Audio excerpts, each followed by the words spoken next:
Hello. Oh, hang on. Recording in progress. Got it, got it. Well, it's nice to meet you. Nice to meet you face to face. When did we connect on Yeah. Instagram? I noticed you had a podcast and all about the turfing and all that. And so it's weird how it all just dovetails together when you start looking at it. There's like a Okay. domino effect. For some It's reason, I feel like weird. I was following you before that stuff, but I'm not sure. Because you do, I don't you're, know. Yeah, I'm an actor. fine. Yeah, I'm an actor and a filmmaker, and Yeah. that's why I think we had mutuals. But it was from Yeah. my Gilda Sue account is where I first saw you because I have two accounts. I have an account for the film that I made a couple of years ago, Yes. and Gilda Sue Rosenstern. And I think that was the account that we had some mutuals because my new account, Yeah. I lost my other personal account. My new account, I don't have as many of people from the industry. Did I'm you not as get it? connected You to got them. your account got deleted, or did you mean you lost it like, It got hacked. It got hacked, and I was stupid. I oh, okay. because Instagram had actually threatened me several times because of some of my posts. So when hackers Okay. got me, I thought it was Instagram. And so I didn't have my alarms up and I clicked the wrong button and I gave them, I clicked the button that gave You them clicked a everything. link that they I've sent seen, you. yeah, Yeah, yeah. And I just thought it was Instagram. yeah. So, There, no, so anyway, that there's page is gone. serious hacking going on Instagram, like Yeah. serious.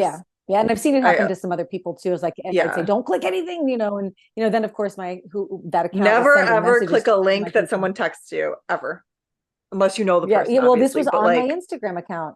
This was in my Instagram messages. Or wait, I don't remember now oh, where it was, honestly. I've gotten But anyway, a few texts that say like Instagram needs you to reset your password, and I'm like, nope. well, I lost that account, and so Gilda Sue lost her Twitter account a couple of years ago because they claimed I was going against community standards, which all I was doing was sharing, you know, uh, COVID stuff they didn't like. Really, that's all I could think of. I wasn't doing anything else really. But there was no explanation. It's gone forever. And then yesterday, I lost my personal Twitter account, mostly because Yesterday, well, it was probably my own fault, only partly. They were doing that rate limit thing on Twitter. yeah, which turned out to be because he didn't pay the Google bill or something. Yeah, oh, I did read that. So you never know what's true though anymore. You I never know what's never true. know. People just say It's all kinds of unfortunate. stuff. Like literally, you can't ever know what's true anymore. But why Well, did your account? I'm a very reactionary person. So this rate limit thing was happening. I thought, what the heck is this? And so I do this Google search, and Google tells me change your password. It's a bug. So I thought, oh, okay, fine. So I changed my password, and now I can't get back in. And they claim that they can't verify me, and they just say we can't verify you. We suggest you just start a new account. Sorry. I'm like, what? So I don't know what that's about. Yeah. That would So enrage me. Oh my God, that's terrible. well, it is terrible, but it's not like it's I kind of part of me thought, is Elon Musk trying to rehab all the addicts? Like it's probably probably a good thing to not be on Twitter as much as I have been on Twitter. But that's where I learned Yeah, things. I think I only got that rate. Like I was confused. I thought my internet might just not be working well. So I was just like, yeah, and I went to bed. And then I woke up and saw that. And I mean, like, I don't, is it 800 scroll or 800? It's like, that's what's confusing. It's like, because I can scroll Oh, I thought it past was 800 600. things easily. Well, it was 600, then he went up to 800. And Oh yeah, yeah, see, I'm off. I don't know. I'm out of the loop. I So don't I don't know. know. It's getting a little addicted. So it's probably just as well for a while. We'll see. My Yeah, husband was like, Twitter you should be is, enraged, I can't, but that's where Twitter you is learn my, stuff. Exactly. Twitter is the war of Hmm. the minds, and that's why I like the Hmm. app. I only am on Instagram. I was using it more Instagram more because of acting stuff, and then when I took a step back, I just didn't really use it at all. And then when I started doing my channel, and then I started getting silenced like pretty much immediately. It's So, are you still doing the acting thing? Like, have you? Because not right now. we I've sort of, okay, no. Now that's not to say that I won't. But it's been a very difficult couple of years because since the whole COVID thing started, I've been on set one time since that okay. started. Have you been on set since the COVID? So I developed an autoimmune condition that made my arms paralyzed basically, and I had to Oh, relearn how to use my arms. Yeah, Well, it's that called sounds fun. Parsonage Turner syndrome. Oh, it was excruciatingly painful, and yeah, it was awful. But and then by the time I was functional, and like I also, by the time I could move again, my face had gained weight from the steroids. Like it's called moon face. It just sends fat Mm-hmm. deposits to your face. So then my Yeah. manager was like, yeah, we're gonna wait a couple more months, basically until my face like went back to normal. And then I just kind of set my life on fire. Like I was just like, I can't, the Leah Thomas thing pushed me over the edge. And I had been kind of scrolling turf Twitter through all the course of my illness and like the pandemic. And then the Leah Thomas stuff, I was like, I can't do this anymore. So I started like, and for my own personal reasons, I realized I was kind of pursuing acting for the wrong reasons, like a bunch Mm, of repressed trauma surfaced while I was healing. And right. I was Yeah, like, I think I'm I've seen just, some posts. yeah. And it's just like, I was like, I'm doing this for external validation. And that is not a good way to, Right. for like, cause I needed to find, I was never able to really love myself. It's like the easiest way to put it. Um, Hmm. and I felt developed a strong sense of self while I was healing, and I didn't want to give it up. And so I started writing, and then I told my manager, I was like, I don't want to audition yet, give me some time. And then I just told her, I was like, I don't want to do this anymore, I'm sorry. um Yeah, it's weird. yeah, I do miss acting, but I don't miss the business. I don't miss being an actor. And so the last time I was on set was 2021, spring 2021, and I did this show, and I was on set one day, a very long day, and had two costume fittings, and I took 5 COVID tests. And 5 in a day. five, How well, was no, no, your no, nose? it was stretched out because I had it Oh, was a period piece, so we had 2 costume fittings. got it. So I had to do a test before each wardrobe fitting. Um, and then like I can't even remember how it went. Like a week, like a couple of days before the wardrobe fitting, and then the day of the wardrobe fitting, and then each time, and then the day that I got to set, like it was just crazy. And then they had us in these plastic, you're in makeup and hair, it was all very elaborate. Like, you can't put a mask on.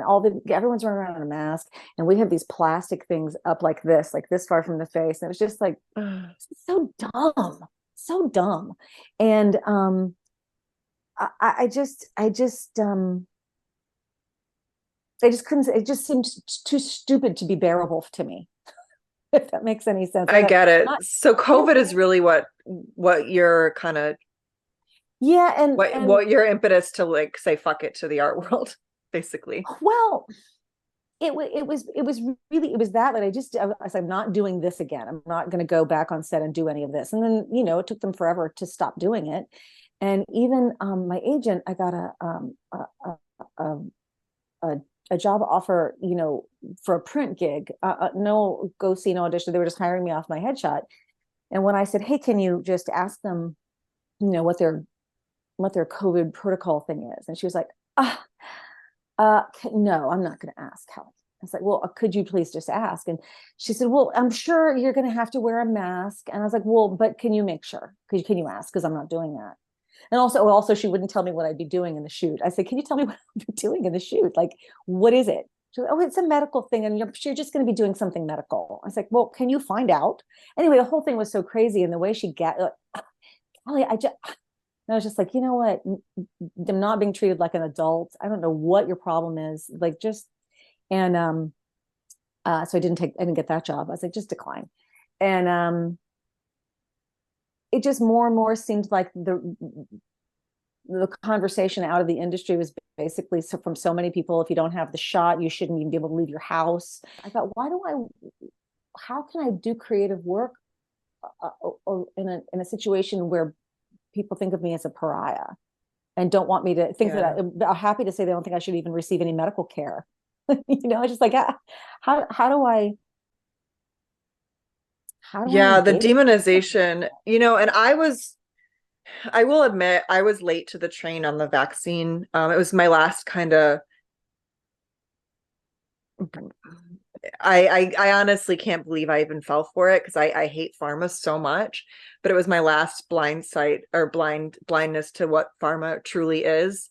And I was very, I thought people should get back, but I wasn't like people were to you, or like I never said someone shouldn't get medical care or shouldn't be able to leave Yeah, and their this was home or never anything like said to me that. personally. This was not said to But me even personally. like posting, I just I Mhm. wouldn't have done that. But it took me well, everything that came out about Pfizer, but my mother, she got vaccine injured, and it's infuriating because she had COVID very early on before they knew what it was. She was very ill in January of 2020, extremely ill. They didn't know what was wrong with her.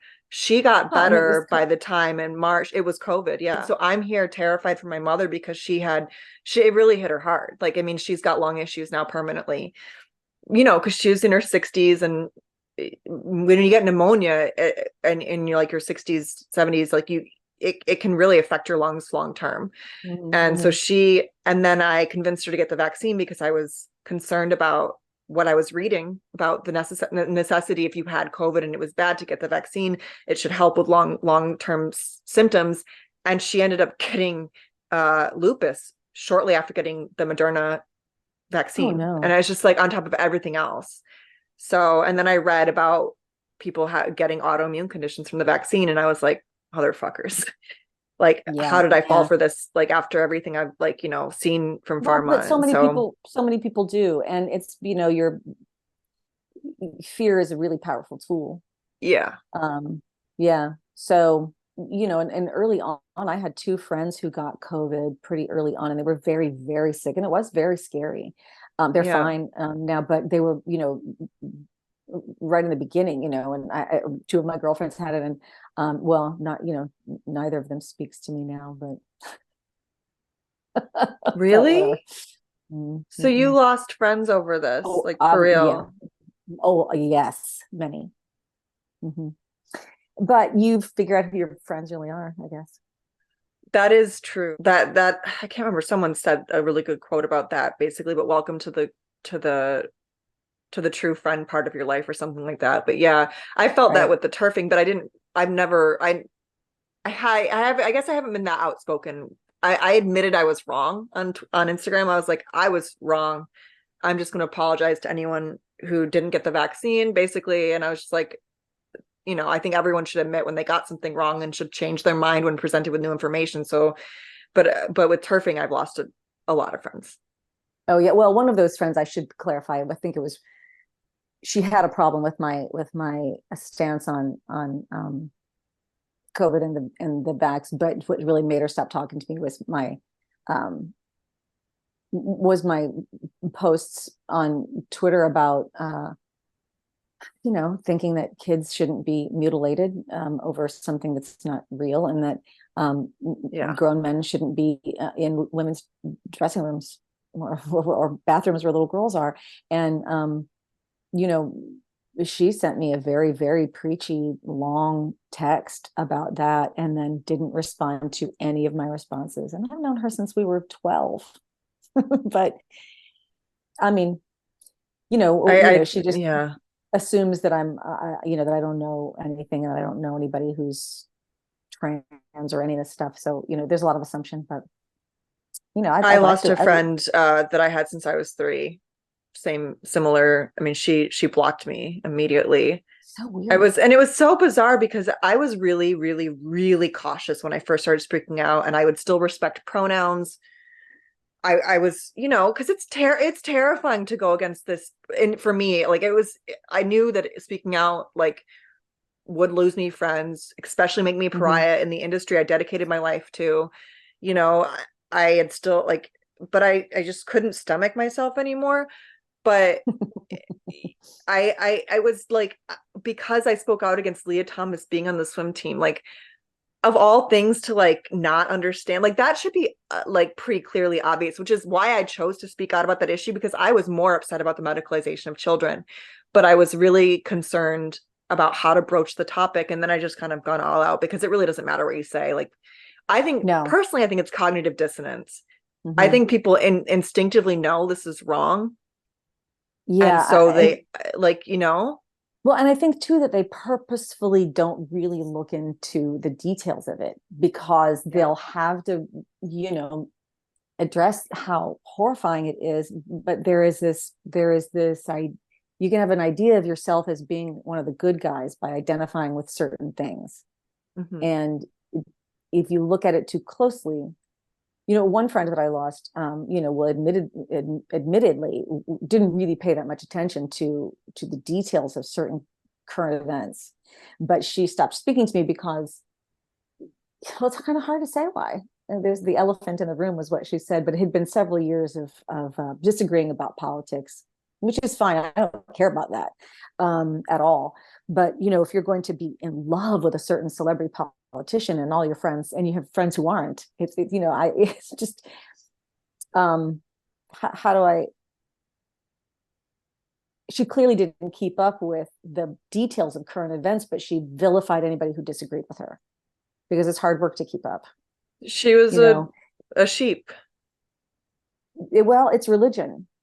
There's this person Yeah, who doesn't have yeah. religion, but the politics became a religion, and you know, Hmm. it came to, I think the last real conversation we had was there was a story about a law that I think has passed, but at the time it was up for vote in DC, I guess, or some, I can't remember where, it wasn't here, but that would make children as young as 11 be able to consent to medical procedures like a vaccine, and they could get it at school, and it would not be, and the people giving the shot would not be allowed to tell the parents. And so, you know, Oh, she that said, is, I don't she's like, remember that. oh yeah, I I don't, think there are a couple of probably in states that have that law. Washington. I would guess in Washington State would be one of Well, them. she said, you Because I know, know that you I'm can get it behind your parents' back in Washington State. well, and there may be more than one place now that allows it, but Yeah. she said, I'm fine with that. And she had a daughter who was 12. I said, you're trying to tell me that your daughter, you think she could make her medical decisions for herself? I don't think you think that. And she says, Especially well, Kelly, like some parents don't pay attention. And I was like, right. Like she didn't see the irony at all. especially But like giving girls testosterone is lethal. Like it's gonna be, it's not a matter of if, it's a matter of when they're gonna have to require a hysterectomy, which then women need their uterus, their reproductive organs for their entire health, like for brain health, for bone mhm, health. Like mhm. it's Yeah, it's it's very unsettling terrifying. what is happening around the medicalization of children, and that we're losing in all the state. It has to be a national issue. Like it's not going to stop because they're winning in the courts in these states. You And it's see, like terrifying. Arkansas got repealed and Tennessee. Yeah, it really is. It's Mhm. really upsetting because like And you I feel like you're follow, gaining ground, and then you right. And I follow a lot of detransitioners on Twitter because I find their stories so fascinating and heartbreaking. Like when I yeah watch these people, you know, male and female, who wake up after it's too late, and yeah they're like, what have I done? And and it's not like so a young. so young, and there's so many mistakes that you make in your life that you can fix, and you can't fix that. And so they got to figure out No. how to move forward the way that they are, and they're just trying to get their stories told. And but you know, I know people who just think it's, you know, that it's just completely possible to change your sex. And I remember a conversation several years ago with somebody about a family I didn't know, but she was discussing the kids, and one of the kids was having a problem with depression, and his sister had become his brother. And I said, you don't think that's part of it? You don't think that's part of his problem, that his sister is now his brother, or brother was his sister? I can't remember which way it was. And her response was, oh, he's a very open-minded kid. I was like, what do you mean open-minded? I mean, your whole reality about what your Yeah. family is now shifted to something completely like it's bizarre. It's not just a normal Yeah. thing, like, oh, my sister got And a haircut. you're like asking, you're asking a child to deny reality. That's dangerous. I mean, it's like Mm-hmm, it's a mm-hmm, psychological attack. mm-hmm. So it felt very, it's, I have to say that just being able to be in my own studio and just make my own art without having to collaborate with anybody, or worry about having someone shove a Q-tip up my nose, or watch what I say, or, you know, it's you know, I don't know a creative person that doesn't have their creativity come out different venues. You know, Yeah. almost any artist I know who's just they're, even if they're just focusing on one, has other, like the musicians I know are often artists, the actors I know are often musicians. You know, it's just writers or whatever, you know. So you can Yeah. direct it out a different way. And so it's been very gratifying just to be able to do my own thing and not have to um And you just had a show, right? well, I've been in a couple of group shows lately. Okay. Yeah. So yeah, there's one up now at Callenwald Art Center in Atlanta, which is really fun to be there. It's a historic mansion there that's now an art center. It's fun to be there. It's a beautiful I wish building. I was still there so I could go and support in person. Oh, well, you're sweet. I wish, yeah, we could hang out. But you're in Texas doing a Yeah. play. I am, yes, yeah. That's I great. couldn't. The theater is always my most favorite thing about acting, anyway. And I had no idea that it was such a big theater community in Dallas. But yeah, so there's like a really strong theater community in Dallas, and I'm doing a show that's like just out in a historic district, and I Um, really love the area, and so it's just kind of nice to just be, and acting's always been my favorite part of the industry, but I always did more film and TV, and I always missed mhm. theater. So I'm kind of just reinventing myself as an artist. And I have been writing a lot, but I'm not sure how eager I am to try to get my film produced. And so my screenplay, so I've been adapting it into a horror metaphorical memoir. But then I got to a part of, yeah, it's pretty fun. But then I got to a part of it that was a little too personal, and I didn't really want to revisit that point. So I'm like Mm, 50 pages in and I put it down for a little while because I'm mm, trying mhm. to protect my energy, because sometimes I just will go too hard, and then I sort of crack up. So Yeah, so well, yeah, you'll get back to it when you can. It'll be there yeah, when you're ready to. exactly. Yeah. But I Yeah. love See, the work behind you. Is this like this is um new. This is brand new. If there are mixed media, that's right? But you do like mhm. watercolors and collaging? Collage. Yeah. Yeah. Collage. And I'm a big color addict. It's a color bomb all the time. To do I things love that are it. like more monotone and are monochrome. I mean, and I can't do it. Get obsessed I with mean, the color. colors Yeah. work together beautifully. Thank you. I like bright colors and lots of colors, Yeah. so I love it. Thank you. Yeah. Yeah. Yeah. I um I'm a part of the Atlanta Collage Society, so I would really indulging the collage part of my work. It's I didn't fun. even know there was an Atlanta Collage Society. That's There's a society for everything. everything. Yeah, you can find your people wherever. Yeah, there's a National Collage Society, Atlanta Collage Society. There's an Atlanta Collage Collective. There's a Collage Society somewhere in Tennessee. I forgot what they're called. There's something everywhere. That's Yeah, so fun. There needs to be a turf society. I mean, there does. there really does. I mean, Yeah. there's Women's Declaration does their little webinars, and like that's kind of turf society, Oh, but I don't know what that means. What's Women's Declaration? Women's Declaration International is it's sort of like Wolf, Wolf, Women's Liberation Front. So Oh, yeah. it's Uh-huh. just, they like Kara Dansky, who's a lawyer, is the US chapter president for Women's Declaration International, but they basically are like try to legally fight for women's sex-based rights around this issue. Can you believe it? It's 2023 and we're fighting for women's sex-based rights. What the hell happened? What?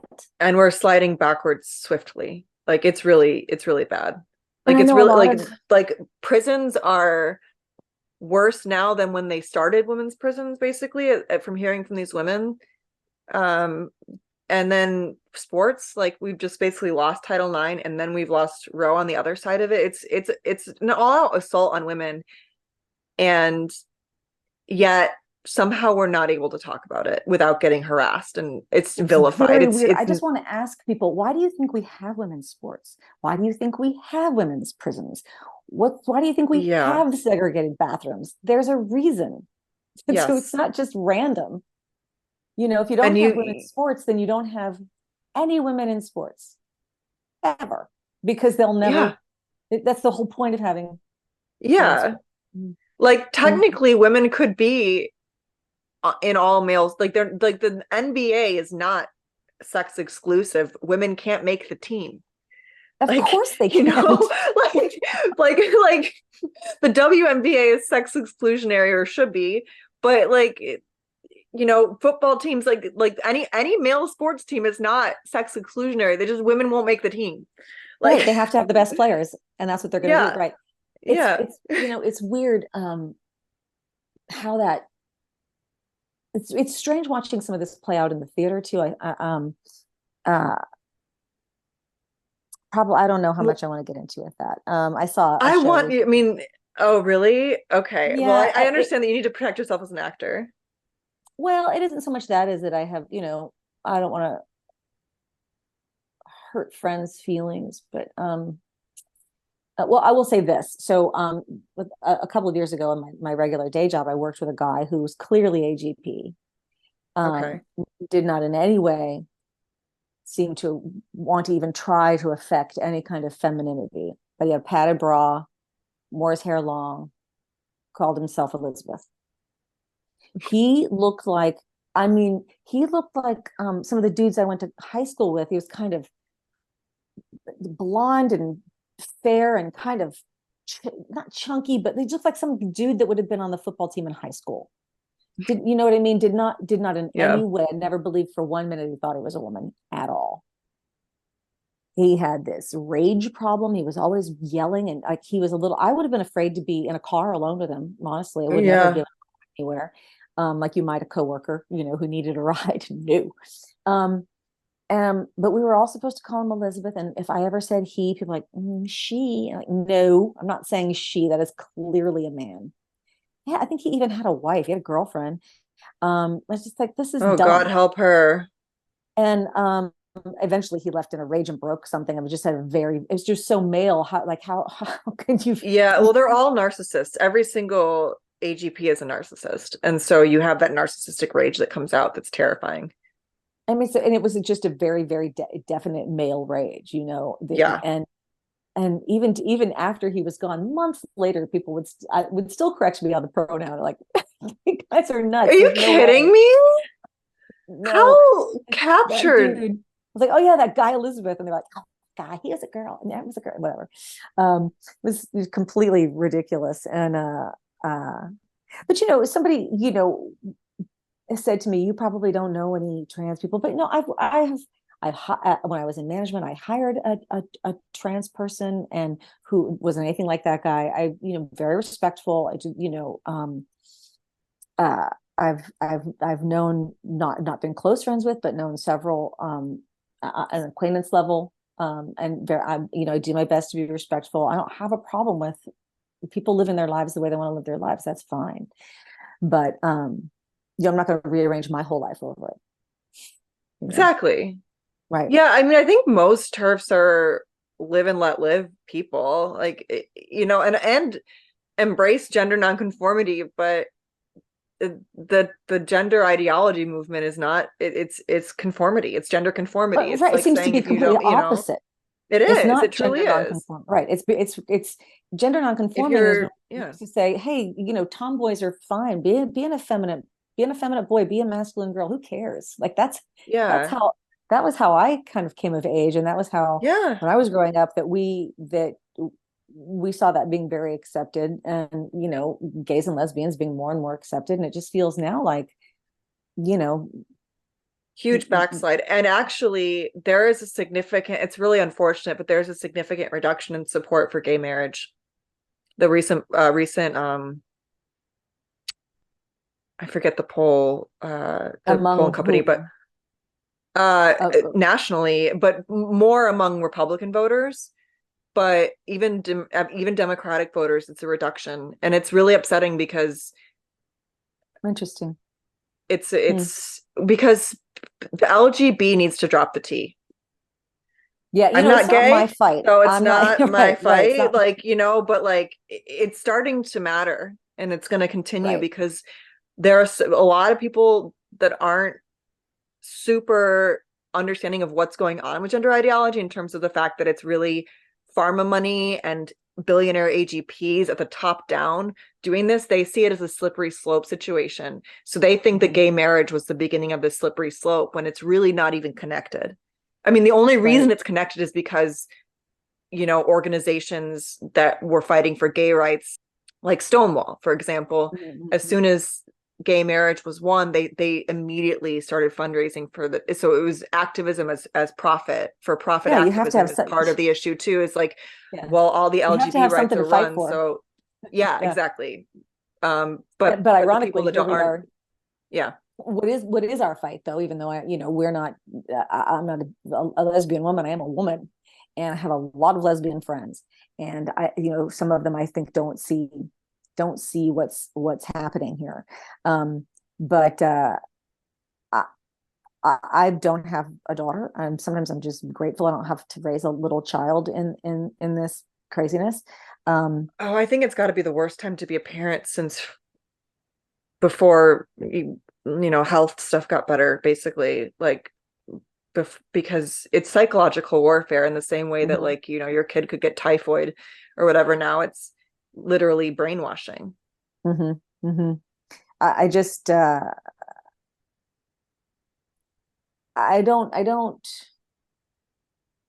I worry about the people who are generally smart and empathetic, and being on the wrong side of this, because I think it makes them smart and empathetic, and what it does is um, give give it helps the side that wants to marginalize women and keep women unsafe. And I mean, I've had Yeah. conversations with straight men, and not many. Usually they're online. They're not people I know, and they'll argue that it's something but they don't realize what they're arguing. But what they're arguing is that the feelings of a very small group of men should trump the safety of all women and girls.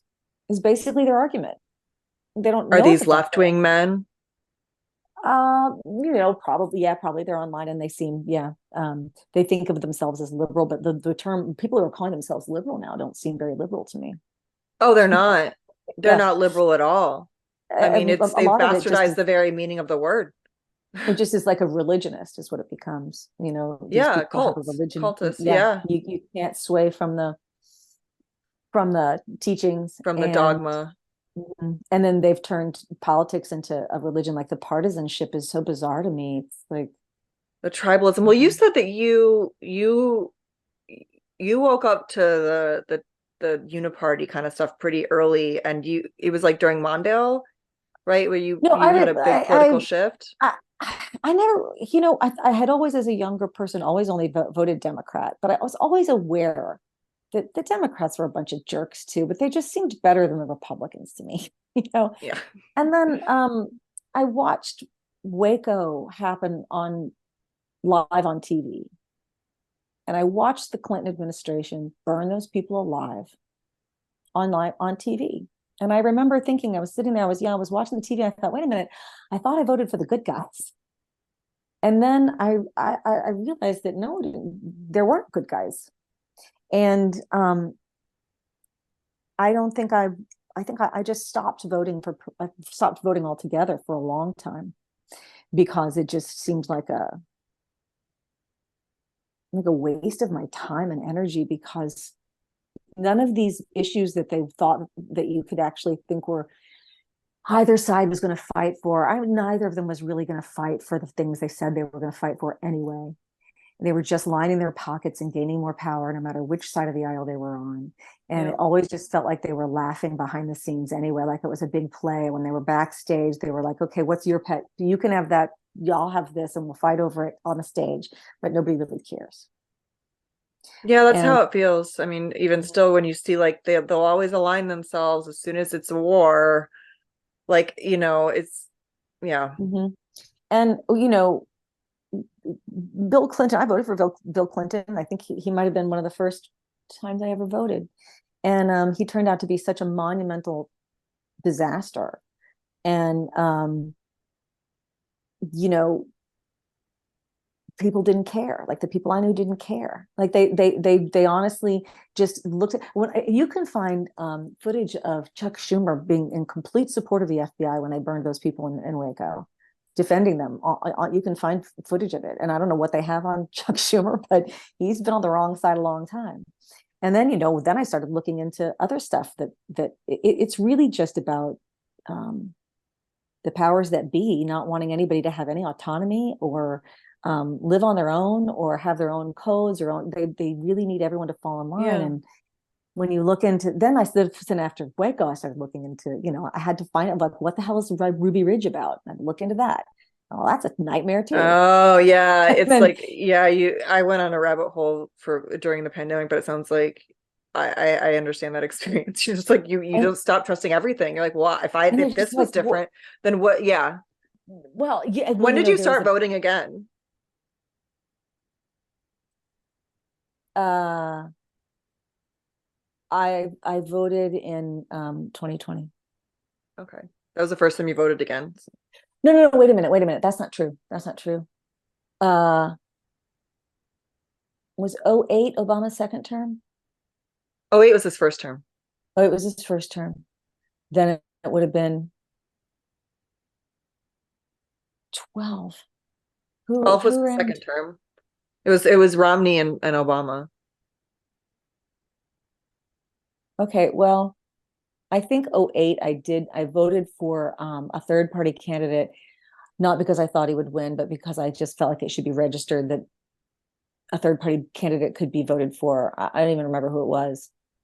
And then I stopped again, and then but you see, what I was going to tell you is that in 2020, when everything went nuts, an actress in Atlanta found me on social media. I think we had mutuals, and we became friends. And she started a group at her house, a medical freedom group for people who lost their jobs or lost their friends or lost whatever. We could all come together and just talk about how, we're not getting the shot. We don't believe this stuff. There's something very, very wrong here. We need, this is a ball is going in a very bad direction. And a lot of those people were a lot worse off than I was. I mean, these people, their marriages were breaking up over this. They lost their jobs, and it was a safe haven in this person's home. It was really beautiful. And eventually that we stopped meeting because it seemed like, everything was kind of getting back to normal. But I met a lot of really neat people there, and the holes that were left in my life and the people who did, just ghost me. I've met some lovely people. That's So good. that's good. Yeah. Um, and then, another friend who kind of evolved along with me, we've become even closer. So that's good. Yeah. Yeah, the friends that I've managed to convince, I do feel a stronger bond with. And I Mm-hmm. love the ones I've connected with, the TERFs. I feel like I finally found my tribe. I try not to be tribal, but I do feel like I finally found my people because I've always been outspoken and had this strong sense of justice, and I felt very alone in that often in my life. And so it's been nice to connect with people that are true soldiers that like really will stand up for what they believe in no matter what. It's just a beautiful thing Mm-hmm. to witness. Mm-hmm. I think that probably the very first thing that the first exodus from my life of people, old friends, very old friends. I was still on Facebook, which I'm not anymore, when this whole COVID stuff happened. And I think I said something like I had read where all of the deaths in the United States connected to COVID were at two nursing homes in Washington State, or in Wait, what? Florida Wait, or say that something. again. All All of of the the deaths at that time, all of the deaths from COVID were linked to two nursing homes, someplace in the Pacific Northwest. I can't remember where now. But I posted that, which I thought was an interesting fact. Like it's it's all in these two nursing homes, right? It's like it's all over the country. And two friends attacked me on my page. Like, this is a garbage post, one said. And they said, "You're just being provocative. This is awful. You need to take this down." I took the post down, and someone said, why'd you take it down? I said, not because I wish I hadn't posted it, because I was mortified that two of my dear friends would so publicly attack me like that, for anyone to see something so hateful over something so minor that I posted. I was just sort of devastated that it happened and that it was so public. I just removed the whole thing, and neither one of them speaks to me anymore after that. And That's I'd known awful. one of them, I'd known for over 30 years. So It's funny. It is, yeah. I mean, that kind of hostility that can be engendered in people that I wonder if I guess it is because politics have become religion. Hmm, hmm. I mean, that's what it boils down to. And I think cognitive dissonance plays a huge part in it too. Is like unwillingness to confront the truth of the pain you're causing or that your side is causing. And I think that liberals, the left that is now, I feel like there is such a moral entitlement. Like it makes me want to throw up, to be honest, when I see like, especially when they're like, what I see with the LGBTQ blah blah blah blah blah movement, and like the people that support it blindly, that don't really know the truth of what's happening, when Hmm. honestly the vast majority of my turf friends are lesbians, like by and large. And I just feel like people really need to have that moral superiority, that like they're like they've demonized the other side so much, and it's just so, it's nauseating. It's really fucking nauseating to me. Yeah, I had couple of people who were colleagues reach out to me on Instagram because I was posting things about about masks and about the shot, and they were just beside themselves that I didn't want to wear a mask. And I never even in their presence. I just said it on social media. They're not even near me physically. And then one um, claimed he wanted to have a conversation with me about why I didn't want to have the shot, all on social media. Um, and so when I said, well, I can send you stuff and about the masks, how the masks don't work and don't do anything. And he said, well, as long as it's from a reputable source.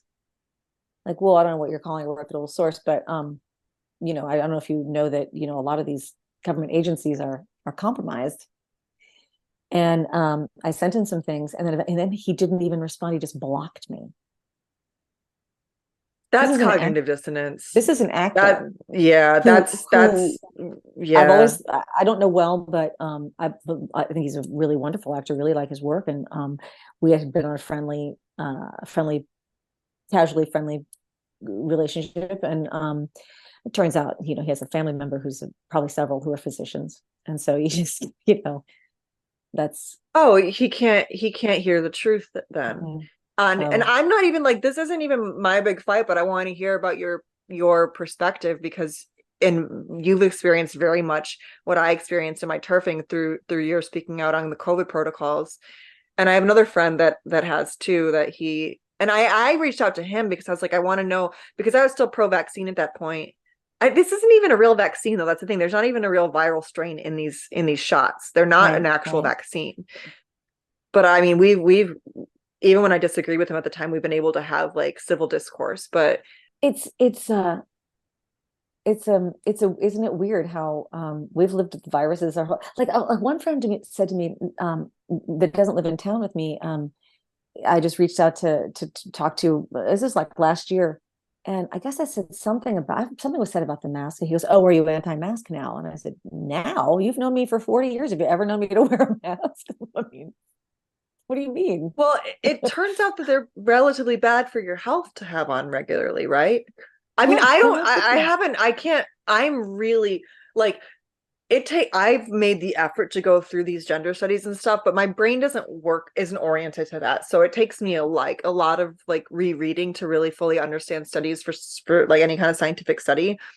I'll just be Hmm. honest, it's not my strongest suit. So, but I'm curious what you learned, like, just educate me. Well, I mean, I won't say that I've read the studies. I will say I've read about a lot of studies, and they've known a long Okay. time. And it also doesn't make any sense. Sorry, it just doesn't make any sense. Also, I know I have to breathe. You have to breathe to be healthy. Yeah. And I mean, I could tell you it was unhealthy. I could tell running with a mask on. I tried to run and I could tell that I was getting like that my body was getting sick doing right, it. I So was I would having to just like work in a put it restaurant, on which my is chin. on my feet, which you have to breathe. And well, also I had this chiropractic kind of emergency in the middle of all that, and I went to the woman who has always been my massage therapist, asked her for a recommendation for chiropractor. So this wonderful chiropractor saw me sight unseen as like an emergency basis, but I had to wear a mask the whole time. And I was in a lot of pain, a lot of pain. And then my massage therapist was saying I had to wear a mask to get massages. I thought, I can't do this. I cannot like breathe through this pain in this mask. So this new friend that I made said, well, you should see my chiropractor. There's no mask. And my massage therapist, no mask. And that chiropractor saved me.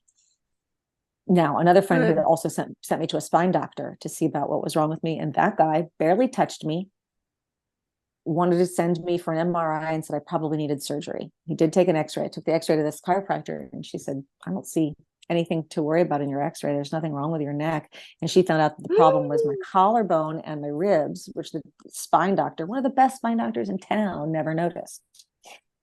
And that's really unsettling too, because neck surgery, my mom had to get neck surgery because she had bulging discs in her neck, and it's something you should put off for a very long time until it's absolutely necessary, because it can be fatal. Well, he was like, you should go get an MRI, and because probably what you're going to need. And I was like, well, I'm not doing that. But see, what I also learned from my chiropractor, so she's wonderful, by the way. I know you're not here. I would send you to her for. Well, I was going to tell you about acupuncture after you were done with speaking about this, because I was going to say that's helped me the most with my healing process. And I've noticed that, like, and with PT, I've been very conscious as I heal that there were certain things I had out of alignment, and which is probably one of the reasons this whole thing happened. And so acupuncture is like I mean, my spine is better aligned than it ever has been. Everything.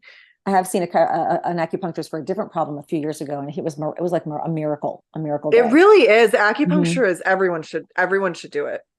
And so this chiropractor and I've been to chiropractors for years, but she's been more helpful to me than anyone's I've ever been to. And I'd never ever been in this much distress, so she helped me out a lot. But also what I learned was, like, after I'd been to see her several times, I realized I wasn't snoring anymore.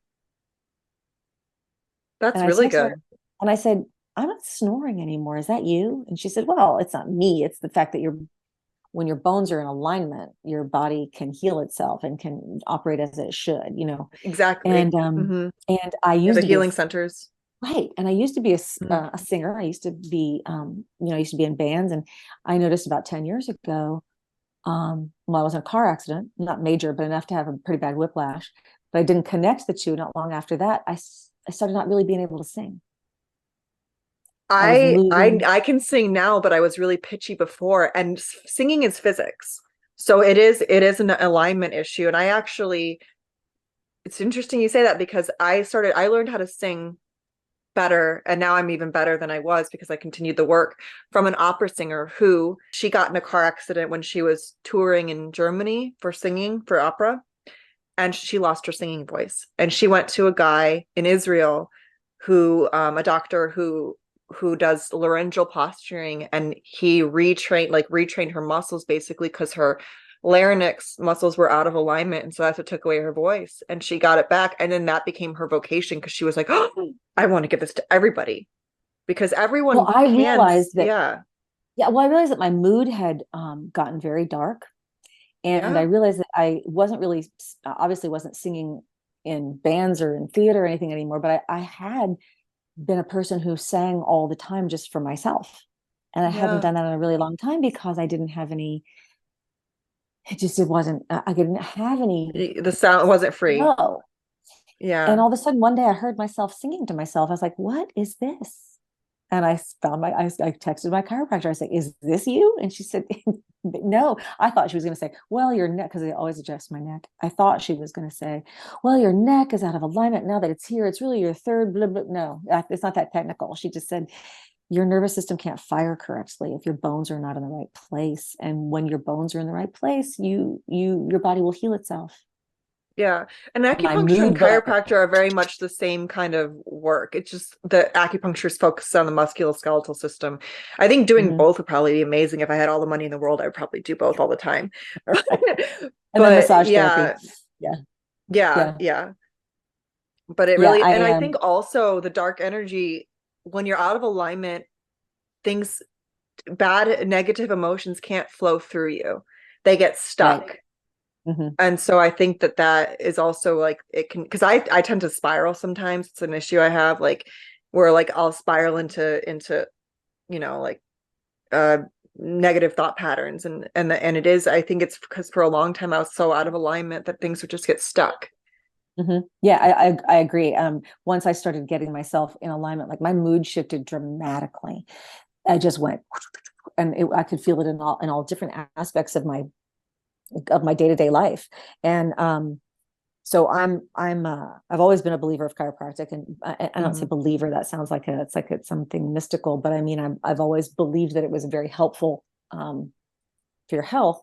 And to be clear, I'm very suspicious of pharma, but that isn't to say that I don't believe in any medication at all. It's ridiculous. People have lost Well, the yeah, nuance of sometimes this you have to. conversation. I try to stay pharma free. It's not always possible, right?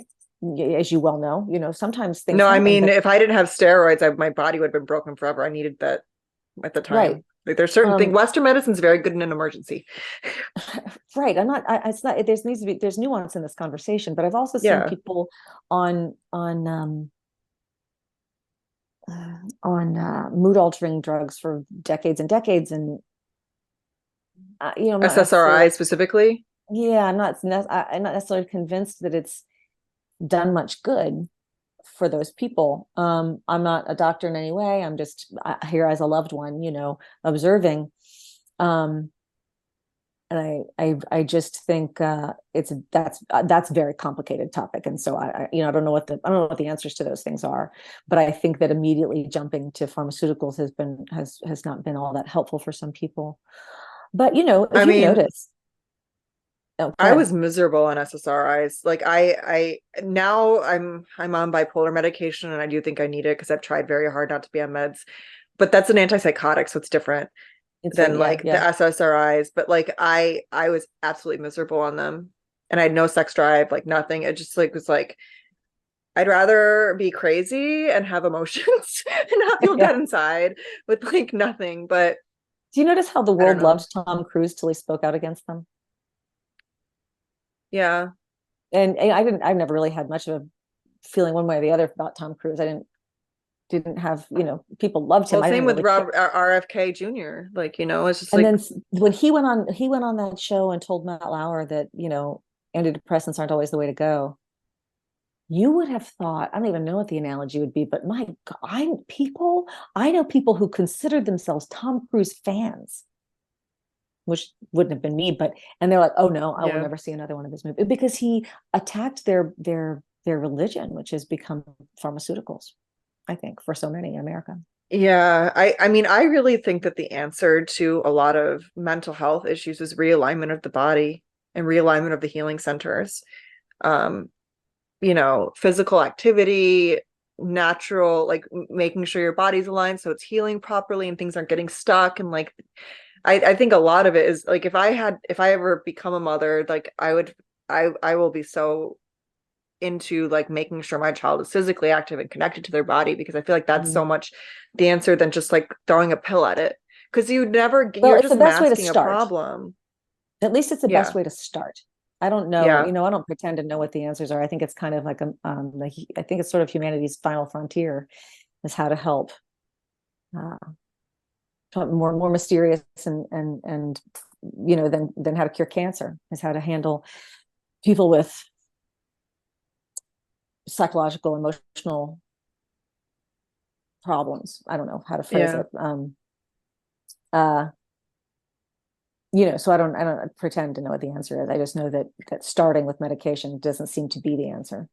No, But I don't think it is. so many people are so dependent on them. So I just think that Yeah. if you can stay drug free, it's the best way to go until you really really need them for whatever reason. Like, it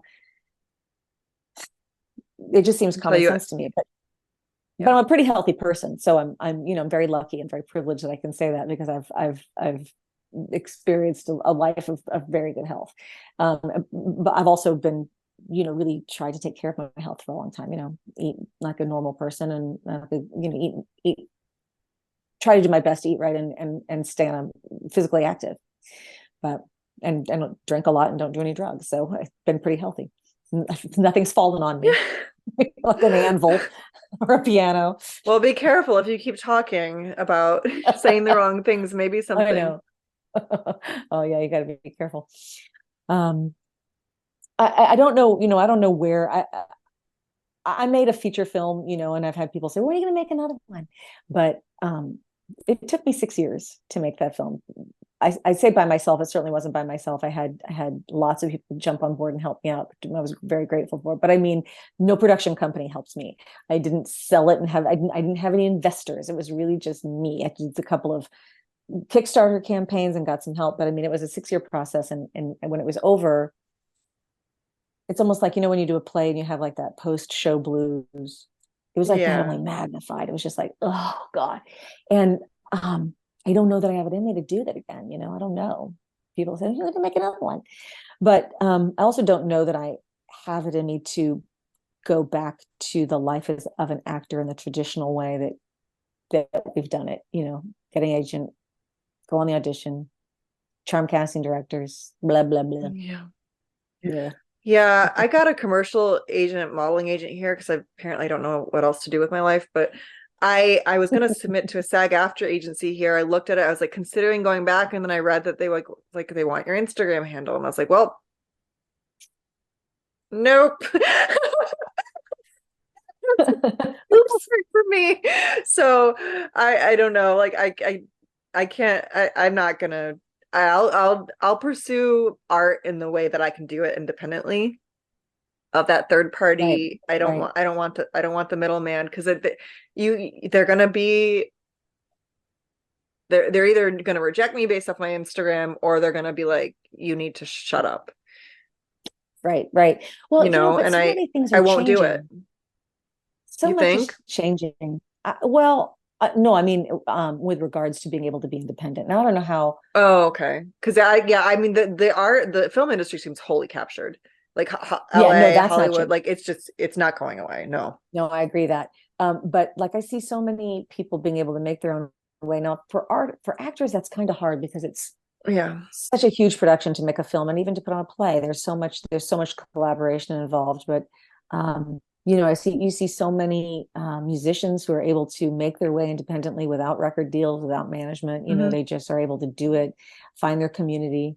There are a lot of artists who are able to sell their work without galleries, and it's a lot of hard work. You then have to become a marketer. You have to become a different kind of a business person. But so I don't know if there's going to be some kind of parallel industry arising out of this, as with a film industry. I don't know how that's going to look, but I find it.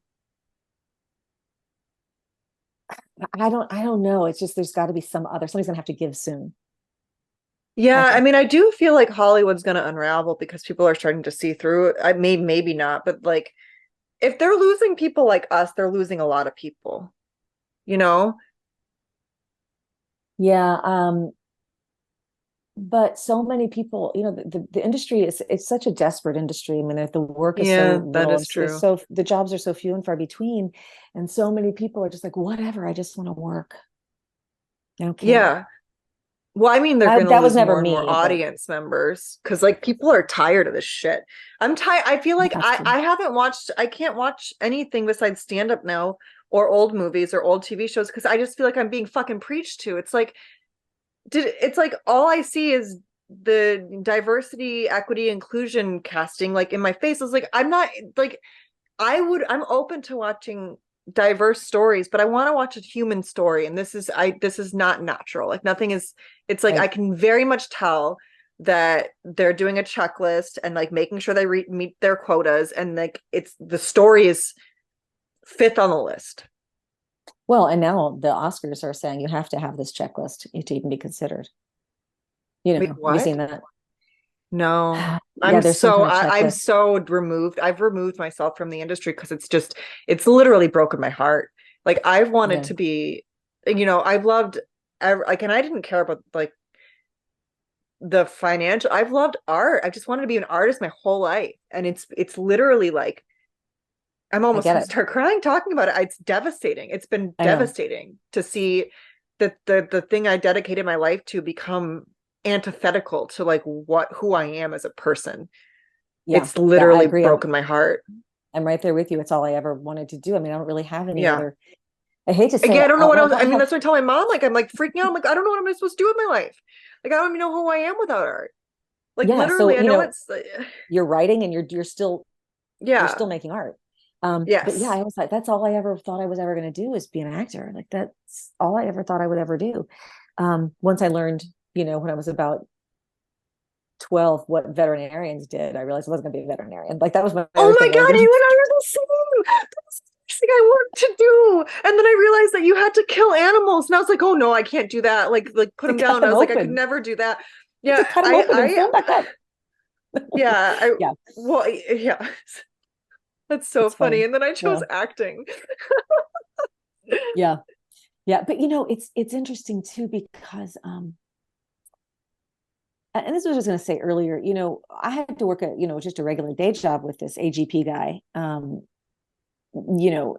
was forced to say she when it was so clearly a man, and it was just took so much energy to like maneuver that. And I think, how do you go into a creative situation like if you're in a rehearsal space, like you're in a play with some dude in a dress and a bra, and you have to spend so much of your creative energy trying not to say the wrong pronoun. But we speak in a natural way, like the pronouns come out of our mouths because we're so, we know everyone on the planet can properly sex everybody in the room the second they walk in, almost, accurately. Sex was Yeah, there, with a very, especially very, very, women. very, yeah, very small exception, to that rule. Mhm. So if you have to spend a lot of energy trying to figure out, oh, I don't want to say the wrong thing, like how can you give your creative energies to the project at hand when that's what your worry is? I don't Especially know. with you're supposed to be getting to the truth of something, not necessarily like, like actors are supposed to tell the truth, you know? Right. Hmm. Like in the art, you're supposed to find the truth of the situation. And so if you're not even allowed to find the truth. Hmm. Hmm. Yeah, I don't know. So it's just easier to not do it right now until I can figure it out. Well, the only reason I auditioned for this particular theater is because they listed sex, not gender, as a protected Oh, yeah, that's right. characteristic. And so I was like, okay, that's a good sign, And they didn't you ask know. you, did they talk about vac status in Pronoun. your, Nope. oh, that's good. But I think it's a Texas thing. I don't think they're even allowed to. I don't know. But As no, a I haven't. union? No, it's not union, no. Oh, okay. Well, Um, that's one thing. But I do know some non-union theaters here who do it. required it. I'm technically, I don't even know if I'm still equity because I have kept up with my SAG dues, but I just kind of let the equity fall by the wayside. So I was Yeah, me equity at too. one point, and I know there is a theater I'm kind of looking into that I might have to rejoin equity at some point. But I'm not sure. I Is think Texas a right Texas to might work have state? laws. Yeah. Okay, well, you'd be And fine and probably. and I think they've been very from what I understand, pretty protective of civil rights when it comes to vaccines. The whole thing about being an actor and union, it's so funny to me because it's drilled into you, when you're a young actor, that and if you're professional and you're serious, you join all these unions. And uh it's hard when you're a pain in the ass like I am. I guess I've learned that I'm just a kind of a pain in the ass. I'm not much of a joiner. I don't, it's and I have joined, but like you, I've let the equity juice go by the wayside. I don't I don't know. So I don't know where that leaves me, anymore. And working in Well, Georgia, it's the right to I work mean, state. So. But yeah, I I don't, I mean, don't know. I wonder, do I don't even know because like with this new agency, I'm not sure if I have to be FICOR, but I think I'm just going to be FICOR anyway. The only reason I joined, like the only reason I've kept up with my dues is because I like getting all the free movies, Oh, yeah. That's why I like have Turner every year. Classic Movies. Turner, as I was Oh, saying, there you're you talking go. about movies. I watch Turner Classic Movies. That's what we watch pretty much all the time. I have not seen I shouldn't say I've not seen a new movie in a long. I don't see very many new movies, but I haven't watched um, anything new since 2021. I literally yeah, haven't, except stand up. I'm a stand up yeah. junkie. I love stand up, but Oh yeah. I Have you ever done can't. it? No, I am funny, but I don't know if I could like.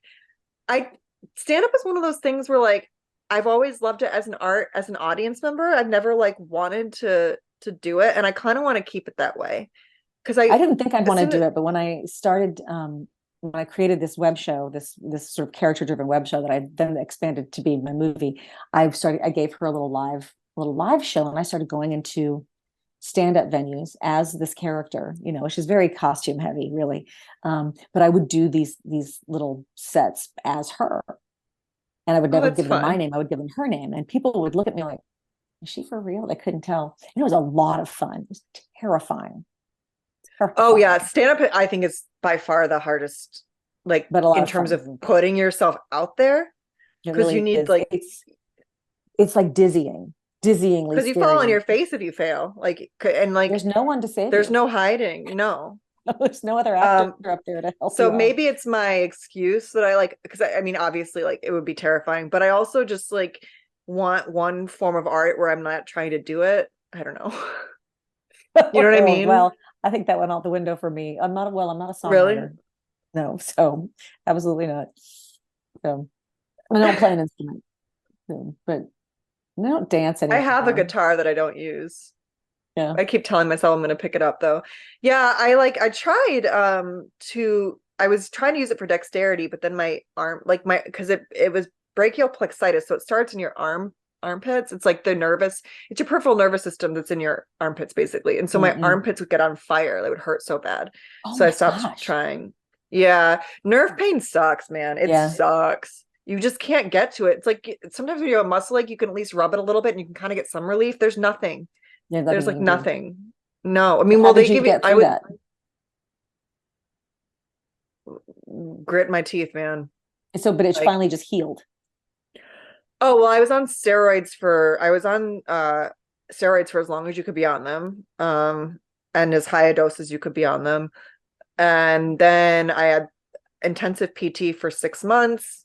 And then it was continuing PT, but it was like I could move again. And yeah, I just grin and bear it, basically. I'm Oh, pretty glad good you're at on the doing side. that though. Like when I push back. When someone pushes me, I put like when the world pushes me, I push back. It's just how I am. You know, I'm just very stubborn. It's the Taurus. I'm bullheaded. Like I will just be like, nope, I'm not falling. You know, and so basically that's just what happened. I just got through it. Now I did get there was an antidepressant called amitriptyline that somehow works for nerve pain because I refused to take any opioids when I wasn't hospitalized. Like when I was in the hospital, I was like, okay, you can give me these while I'm here, but I would be really upfront and be like, my brother died from opioids. I will not like and it runs in my family. I'm not going to have a prescription to these because I don't want to. I'm not going to test that. You know. Good for Um. you.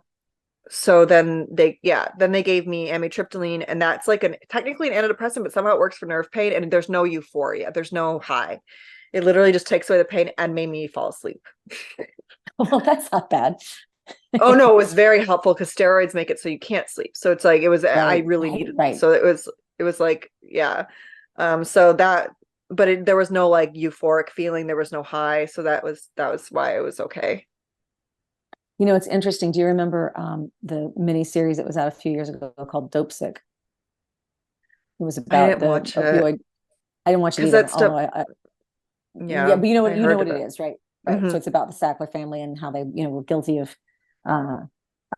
paying off all these doctors to prescribe all these opioids and really contributing hugely to the horrible opioid Hmm. crisis, right? So it was shot here, and you know, everybody in this market auditioned for. I auditioned for it 7 times, didn't get on it, but it's funny to me that I could watch everybody and almost everybody involved in it really patting themselves on the back for what an important film it was and an important project. And then there was Michael Keaton got some award on one of those shows, and he was like, "It was such an important project." Like, do any of you? And these people who are like people who are in it or people who are involved in production who have acting schools or you know, casting people who have acting workshops, and no one could be involved if they didn't have the shot. And I think, do you not see the connection at all? Nope. Well, that's how I feel the same with gender medicine. Like that's why I'm so vocal, is because like my brother was fucking murdered by the Sacklers, basically, or like people like them. I don't know if it was exactly them, but like he was 16 and he was put Oh on these hell. drugs when he had a really bad spinal issue. He didn't take any illegal, he died from legal prescriptions. That's how much they prescribed him.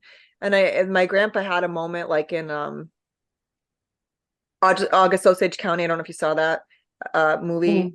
Mm-hmm. When Julia Roberts is like throwing pill bottles at the doctor. Like my grandpa had a moment like that where like, stop prescribing my grandson these medications, you're going to kill him.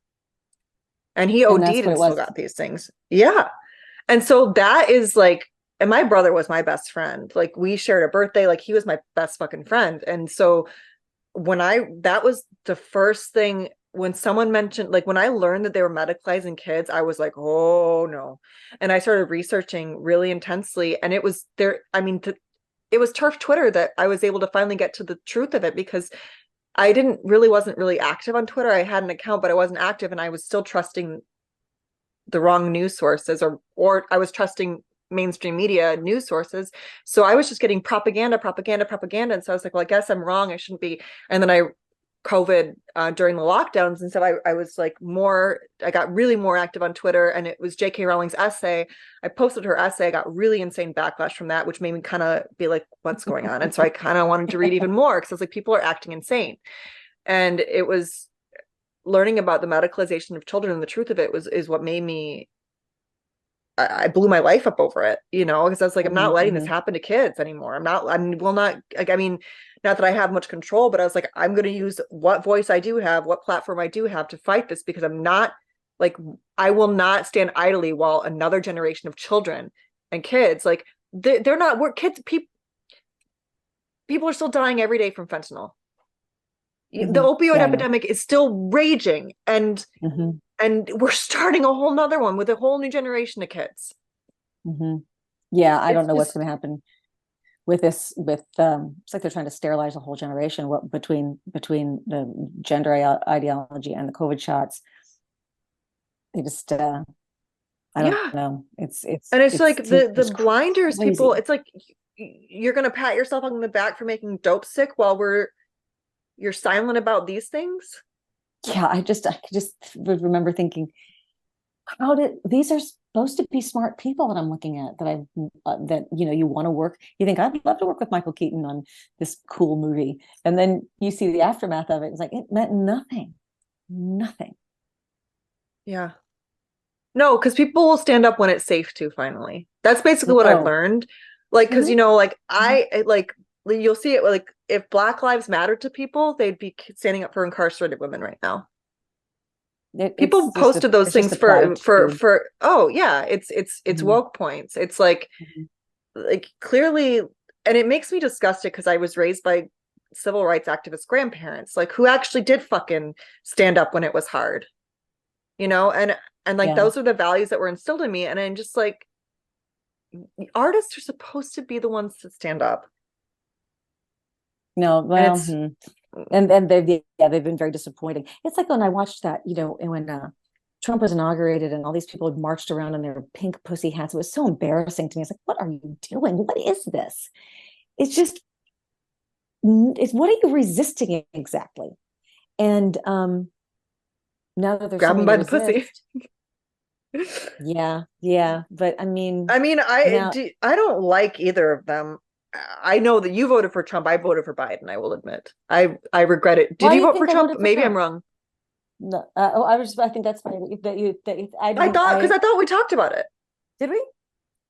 Well, because I guess you're planning on potentially supporting him over RFK, or am I making that up? Oh, no. I would vote Maybe I for misread an RFK. Instagram DM. Um, I don't know. I don't, there'll be no voting for RFK because he won't get on the ballot.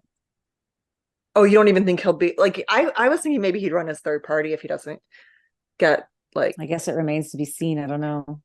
I would like to have a person who understands history and speaks thoughtfully, and I like him a maybe lot, but I do I'm too. I mean, I don't agree with everything he I'm says, trying to but how not can you get that can't? excited about him, because I'm Yeah, trying. you can't. Well, You can't I because also like, I just am trying not to get excited about any politician anymore because they're all fucking wolves. I agree. So You just here's what it is. I'm a fan of any monkey wrench that comes along. yeah, me Right? too. That's what I'm Any saying. monkey wrench Like, is good. Yeah.